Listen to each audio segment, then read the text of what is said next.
Welcome to the Graphic Medicine Podcast. I am MK Czerwiec, nurse and cartoonist and co-curator of the Graphic Medicine website. And I'm joined by my co-host, Shelley Wall. Hi, I'm Shelley Wall. I am a board member with the Graphic Medicine International Collective, as well as a comics creator and educator. Great. Well, we are very excited to be joined by our two guests today, Phillipa Lyon and Curie Scott, and they are editors of the new book, Drawing in Health and Wellbeing, Marks, Signs, and Traces. Yay!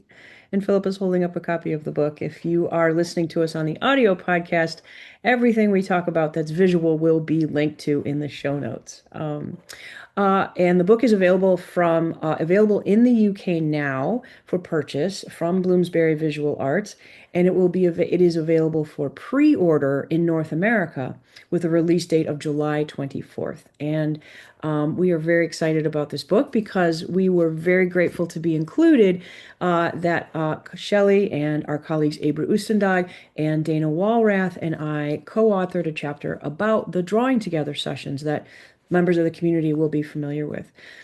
Curie and Phillipa, would you welcome to the podcast, first of all, and could you each introduce yourselves? Yeah, hi MK, hi Shelley. My name is Philippa Lyon. I'm a senior lecturer at the University of Brighton in the UK. I've been a drawing researcher of kinds for many years, and I'm also an artist.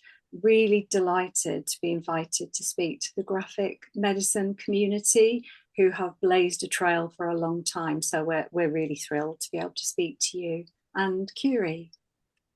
Hello, it's wonderful to be here. My name is Curie Scott. I work at the University of Southampton as a researcher developer. So, background and context wise, I trained as a medical doctor and have been an educator, mainly in health and education. And I met Philippa because I was doing a PhD in drawing for communication, especially about self-aging. And so that is how we connected. Well, it's great to have you both here and to meet you online.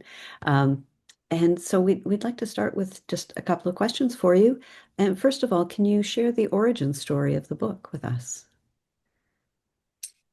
Yeah, um, I would say perhaps it seems obvious to say, but I'm going to say it. We are all really fixated on drawing. So everybody involved in the book are real drawing enthusiasts, and most of us have habits or practices of drawing. And that's really kept us throughout the whole process. So that's part of the origin story. Um, the more specific part is that we at Brighton, at University of Brighton, had a drawing research grouping. It went under many names, but lots of us gathered because we were very interested in understanding drawing. And Curie became part of that and was doing her PhD and involved with that group. That sort of overlapped with parallel interests in arts and health work and ways of approaching bringing arts and health much more closely together. And that's a real concern of mine, particularly trying not to see arts as just a sort of add-on. It's a bit of a theme for me, but actually integrate it much more thoroughly with health and well-being. So those two contexts were really key. And I think in a way, this book that we've produced might sound a little bit odd to say this, but this book we've produced is the book I wanted to read about 15 years ago. It's the book I couldn't find in a way. So I think there's been a very long process of finding ways to put this out because there are a lot of us with quite strong views and lots of projects going on that look at the specific value of drawing, the special qualities that drawing can have. It's not a universal panacea, but can have. And this book was a way of really kind of grabbing hold of an opportunity and saying, let's explore a lot of different ways of looking at drawing. I don't know if you wanted to add anything, Curie, to that. Yes, that'd be lovely. So, alongside Phillipa's group, which was in Brighton, I was working in Canterbury, and I set up a parallel group, but that was within the institution. So this was Canterbury Christchurch University, and I just put out a call. Does anybody want to talk about drawing? And I was stunned, especially in, I think it was in September, so a busy part of time term, that 23 random people arrived across different disciplines. And my interest was much more about doing the drawing together. And so we would play with the way people use drawing in this discipline. So we would go into a lab and do biological drawing, or then we'd go off into sculpture room and see what, play and do the stuff together. Um, and and so I called that drawing edges. So we were exploring the edges of drawing. And with that group, which also had three other people doing PhDs with drawing, um, we did a lot of stuff. We did an exhibition. There's something here called the Jerwood Drawing Prize. It's now the Trinity Boy Wharf Prize. Um, and that happened to be in our local gallery, and we did a pop-up exhibition. And so there were lots of threads. And then the last bit of that was that it was really difficult booking a room, just the practical logistics. So in a tantrum, I just moved us to a pub. And what happened was the group suddenly started growing outside the academe, where people were saying, could I come? Could I come? So we had poets, we had graphic artists, we had illustrators who were nothing to do with the university. And I just thought, this is really exciting. So from that, well, after my PhD, and I can get to the book in a second, I was asked to do sort of the first book, I would say, on drawing and health and well-being, and that's part of the Arts and Health series. So when this opportunity came up with Bloomsbury, this was a natural extension. So the first book, or my book, is about the research on drawing for health and well-being, and then some practical kind of how-tos of examples that you could use. I've done another book which is on leadership. On drawing, and so then this happened at the same sort of time. So they're almost to different audiences, but all with the central theme that drawing is helpful. Um, and both Philippa and I are particularly intrigued by hand drawing. So picking up a pen and drawing on a piece of paper. That's a long story, but that's how different narratives have woven together to get to this point. Yeah, that's wonderful. Wonderful. Thank you. And we will add links to your books, Curie, to kind of for people who want to explore that process, because that just really fast. It sounds like a fascinating process, and I love how so much like making art, it was driven by adaptation, right? It was driven by having to sort of have one idea of what something will be, but then realize that the thing itself is going to take on its own form and moving with that and being open to the synchronicity of the moment, right? Living in Yeah. that uncertainty. I love it. Um, and Philippa, to your comment, I have to say that so often in graphic medicine, we hear that folks create the book that they wish they'd had or they wish they'd been able to read. And so just that really resonated so much when I heard you say that, because like, yes, that's so much what people do. So that's great. We had a wonderful online launch a little while ago, and it was so wonderful, even though those of us in North America got up crazy early, but it was totally worth it to be able to hear from some of the people who have created the chapters in the book. There are just some wonderful stories, and there's a great amount of enthusiasm on my part and all of us. Would you mind sharing a couple of sort of highlights just for the process or the book itself or all that in terms of what, you put out a call in terms of what you got back? Yeah, sure.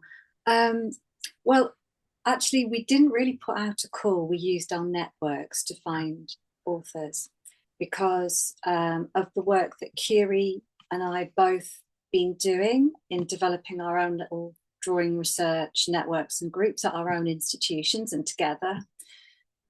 we just knew a lot of people that had really interesting work, and we knew a lot of people who were doing what we felt were really important, interesting projects, and the projects would end. And then there was no real way of keeping on sharing them. There was no way to keep sort of disseminating, look, this happened, it was done in this way, you might be interested. So there was a bit of that, wouldn't it be great, to have MK, Shelley, and others talking about what they do in the graphic medicine community. So we really kind of did it that way, sort of slightly selectively through our own connections. But in terms of, I suppose for me personally, and Curie will have her take on this too, it was about getting a certain kind of range that we wanted in the book. And I think both of us felt, as editors, which is, it's a delicious position, you get a lovely kind of power as an editor in a way, but what we really, really wanted to achieve with that funny little power was to get a real range that covered academia and practice and the very personal. We wanted experience and personal voices. We wanted some really good academic research. We wanted case studies from out in practice. So we, for example, charitable case studies. And we were just so delighted that we got that diversity of range and that we found people coming from different countries. That was also really important to us. We didn't want it to be a purely UK oriented book. And I think also for me, what is a real highlight is that every single chapter, whatever the preoccupation, and that includes chapters written by artists and talking about how they use drawing for their health and well-being, as Curie mentioned earlier, every single chapter has offered out what other people might find useful. So every chapter has offered a sort of practical application or suggestion or set of thoughts. And I'm really delighted about that, because I feel like that's a real use in the world, as well as sharing thoughts. It's going, you could try this if you want in this way. Yeah. So for me, as the chapters were coming in, it was really exciting to see how different they were. So at the beginning of a book, you put together abstracts, but as you start seeing the actual text, that's where I guess that's where our work began for Phillipa and I, in streamlining the or developing a cohesive sense across the book, because the chapters are so different. So there were things like, I'm going to draw out some particulars. So it's worth saying that I would say everybody in the book is a drawer, and some of them were talking about their own personal practice, and there was a depth of vulnerability. There was quite a lot of vulnerability in some of the chapters, and then you had Joanna Stevens, Jane Fox, and Phillipa Lyon's chapter, which is chapter 3. They talk about the year of drawing, and right at the end. So this was a collaborative approach. This was within the UK National Health Service, but it was a large-scale project inviting people with mental health conditions who, to come and draw. And then they just tucked in, and I remember when we talked about this, she just tucked in a line, and I said, "Oh my goodness, that is massive." And this was the line. So this was the year of drawing. By its conclusion, 900 participants had been involved in hands-on activity, with 16,000 people attending as a live audience and 13,767 people engaging online. But it was a throwaway line, and I was just like, no, no, no, this is really important in terms of scale. And I think we forget when we do the work that there is a profound shift, I would say, in people's lives, and there were lots of stories. So that was a scaled up one.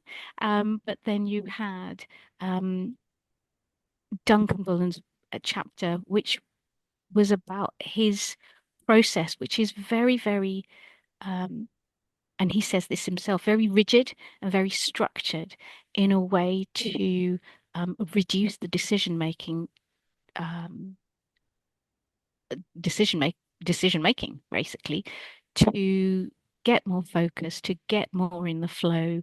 Um, so yeah, you've got those different stories. So basically, the stories that happen or are enabled through the process of drawing. You also had Judy Parkinson's chapter, which was about engaging artists who with people with dementia and their carers. So again, a very different, rich engagement activity with drawing. And we would love to showcase every single one to Tweetland. Great. Thank you so much for that sort of painting that picture of the depth and breadth and incredible richness of this book. Um, and at the same time, this sort of common ethos of care that unites these. MK, you have some slides to show.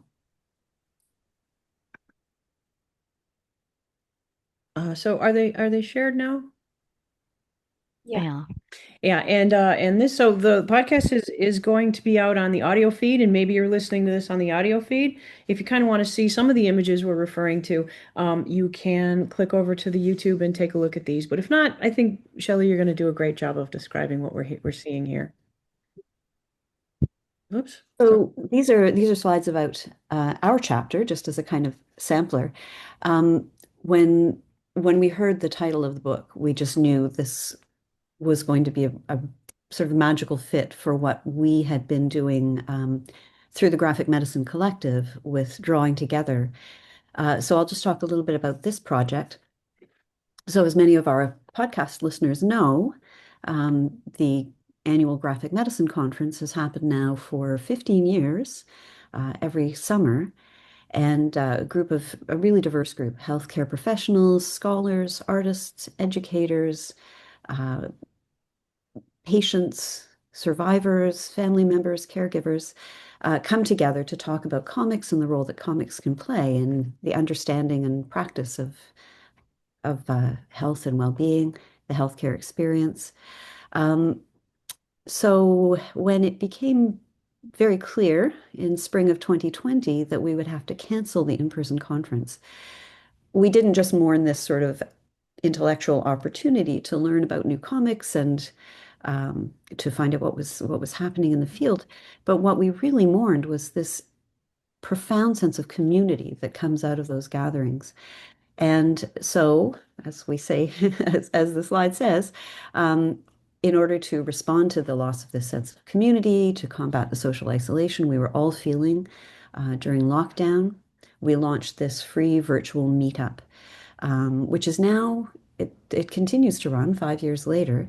And we've had 68 sessions. So MK is going to be describing what these sessions look like. And we have some examples from some of the pieces or some of the weeks. Masking, I think the other one was, I'm just looking at what the prompt for GEMS was, but maybe you can speak a little bit more to that, MK. Yeah, yeah. So the way that the sessions go is that for those of you who in the community who might not have attended one yet, they last about an hour. They take place on Zoom the last Sunday of the month now. During COVID, we're actually meeting several times a month, weekly, I think, but we've sort of tapered back. And now we've also tapered back in terms of the year. We run September through May to give us a break over the summer.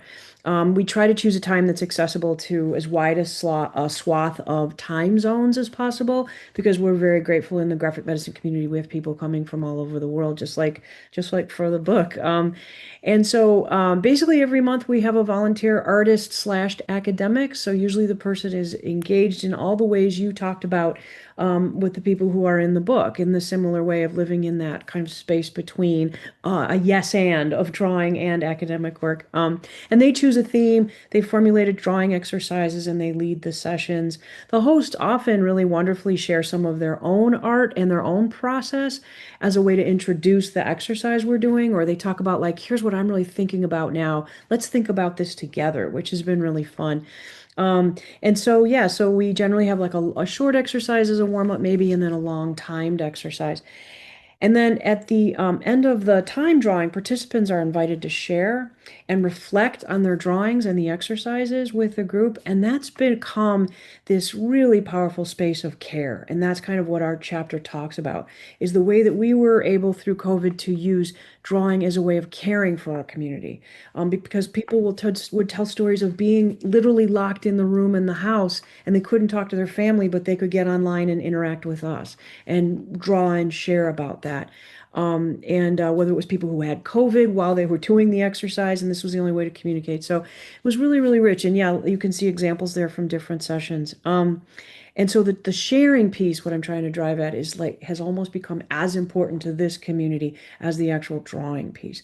And the other thing that came out as a real surprise is the way in which the space of the chat became this incredible space in which participants cared for one another. I think initially those of us who were part of the hosting team were like, how do we respond to these incredibly profound stories that people are sharing? And we learned very quickly that we didn't need to. We thanked our participants, and then when they were finished presenting, they'd go to the chat and find just this stream of people telling them how moved they were and how much they appreciated it and their gratitude for sharing. And so that was really a surprise, I think, in some ways, and a rich, wonderful one. So I've just got a slide up there, this last one that the prior, and this is again another sort of surprise, for some reason, we started really early on just documenting all of this. So all 68 sessions are documented on the graphic medicine website. And this archive has really served to be a great drop-in place for people to draw in. I'm sorry, to drop in, just randomly choose a drawing prompt. You can watch a video from many of the sessions, just like kind of experience it and not be there. And then also what I've found, and I think several other people have talked about this, is sometimes I'm about to plan for class and I'm like, God, I need a really quick warm-up exercise. What's a good one that works with this? And I'll just dip into that archive and I'll find a great warm-up exercise. I'm like, oh my God, right, I forgot this. Yeah, so I'm going to stop talking. But yeah, there's a QR code and I'll drop into the show notes a way that you can join us out there if you haven't joined us, because we'd love to expand this community. Again, we'll be starting back up in September.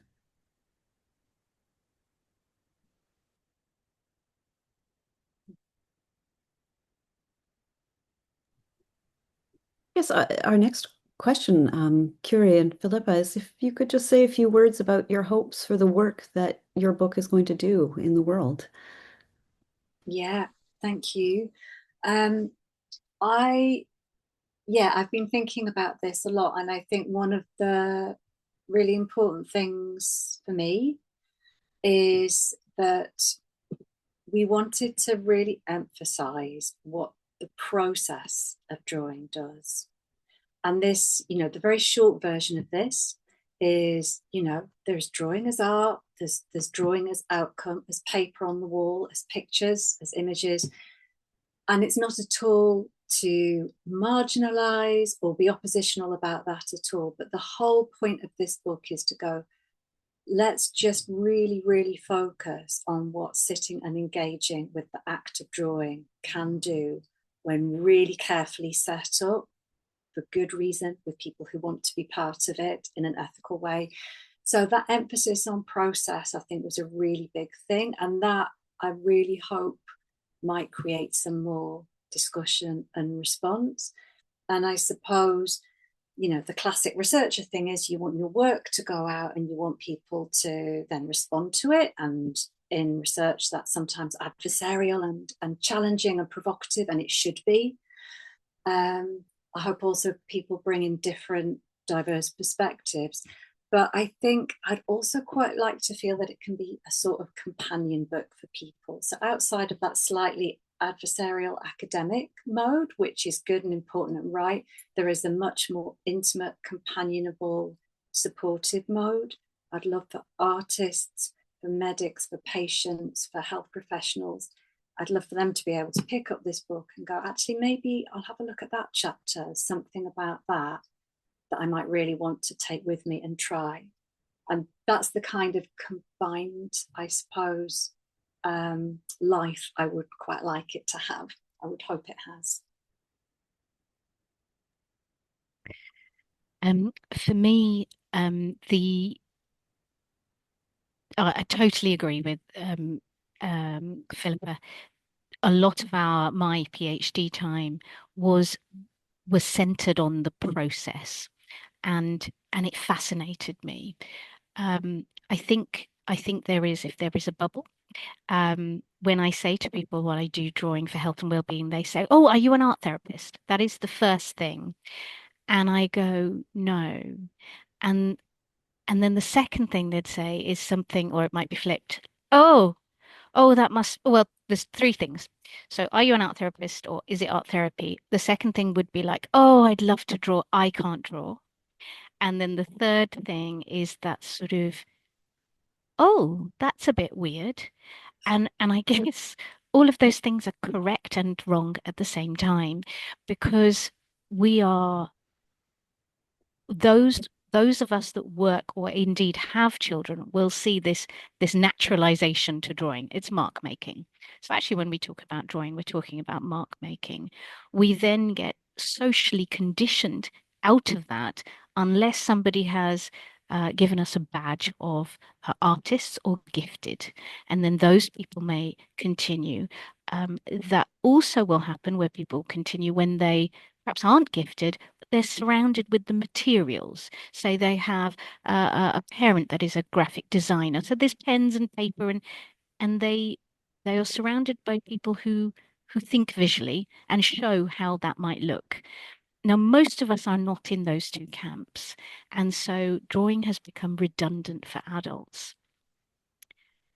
Um, and so it's a reconditioning, an unconditioning back to a different language. And people will also talk about, oh, I used to love doing this. And I said, yes, that's great. So I guess what I would like from this book is for people to re-enter probably a zone that they really enjoyed in the past, a place of learning and exploration and experimentation. And it can be in a notebook that nobody else sees because nobody needs to see. So certainly for me, I will do coaching sessions online. I'll draw activities, and we'll do it in a way that has an end point, which may be about time management or about energy management. They've done this drawing and they go, oh my goodness, I can't believe you've drawn circles of control and that's just solved loads of things really quickly. So I guess some people may just want to read it and be like, oh, this is really interesting stuff. For me, if people do not pick up a pen, I'd be quite sad. or do some drawing. That would be the great thing. But I would love long term a different shift in culture where drawing, just even materials are around within healthcare settings, within homes, within schools, where people are allowed to draw in order to think. Because it's really important for that. So that's my push, drawing for thinking. And I just hope, yes, people enjoy reading it. But secondly, people start drawing and that it starts changing the way people relate to themselves and to others. It's a big claim, but let's do it. That's wonderful. Got to start with big claims, right? Because everything less than is great, right? You start with the biggest claim and you forget everything else. That's wonderful. Thank you so much. Thank you so much. Well, I want to give a last opportunity if anyone has anything they want to add or thinking about. One thing that we haven't mentioned, I'm sorry, Philippa. No, One thing Curie. that we haven't mentioned, like Philippa had said, I wrote one chapter in the book and it was about the practical ethics. So I did get a lot of people, and I still do, where they'll say, oh, you don't want to draw because all sorts of things come up. And that is true. That is true, and we need to acknowledge it. And so I think for my PhD, I I wrangled through that because you have to for ethics. And so I wrote my chapter on that. So it's a practical ethics chapter. Um, and that has also seeded. We asked authors to seed that throughout. It's just that we hadn't mentioned it, that drawing is a motive or can be a motive. It does bring emergent things that just suddenly emerge for people. So that care and space. and capacity, certainly if you're facilitating, to be able to hold that space and learn those skills is really important as well. So that is especially if you're doing it for someone else. So thank you. Yeah, I really appreciate that. We certainly talk a lot about that in graphic medicine, and I really appreciate you raising that also. A lot of times, what people are interested in is right. If you're going to draw a story about something that happened in your life, you didn't happen alone. There are other people, right? And a part of that ethic we think about is, and people ask about as they're making these projects is, how do I address the issues of the other people in my life? Am I revealing things about them? All that stuff that you're Mhm. absolutely right, that it needs a great deal of care to be Mhm. addressed. Yeah, yeah. I don't know if you wanted to add anything about that, Shelley, from your perspective. Yeah, I think this idea of the ethics of drawing, drawing is very emotive, and we found with drawing together, like people produce really profound things and share really quite intimate things with this group of strangers from all over the world who are online. Um, just one point observation I'll make is I think something about the speed of the prompts, the sort of very unstructured nature of sitting and drawing, and you only have 5 minutes.